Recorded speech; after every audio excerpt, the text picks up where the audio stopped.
Hello, I'm Jackie Stewart. I'm here at the Autosport International Motor Show at the NEC in Birmingham, probably the best motor show of its kind in the world.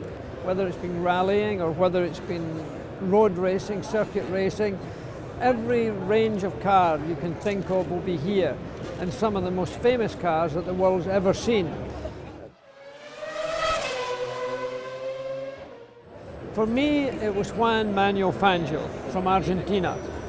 He won 5 world championships. That's not as many as Schumacher did, but he won them in different cars. He drove for Maserati, he drove for Ferrari, he drove for Alfa Romeo, he drove for Mercedes-Benz.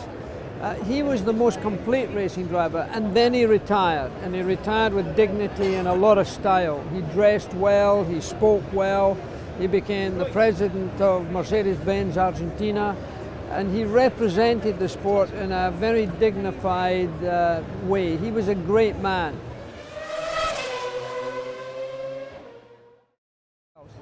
I think that if a race car and a driver gets off the track, he should be penalised. In other words, at the moment with the runoff areas that we have in Formula One, a driver can make a relatively small mistake but lose the track surface and go on to the runoff area. He can still drive on that with no penalty and in fact rejoin the race ahead of the car that was just following him. So I think that needs to be changed. The governing body can do that if they want, because there's CCTV cameras in every corner of the racetrack. So it's doable, and I would like to see that being introduced. The Autosport International show allows the fans to get close to the drivers, because nowadays to go to a Grand Prix, there's a paddock area that's like Colditz. Nobody can get into it, and sometimes you can't get out of it.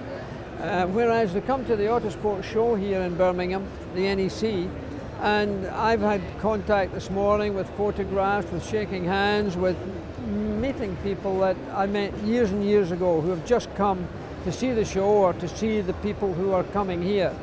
Alan McNish is here, Paul de Rest is here today, David Brabham's here today, a whole lot of people who they would not normally get to see. I think that's part of the enjoyment for us, who really don't get much contact nowadays with the real fans in motorsport.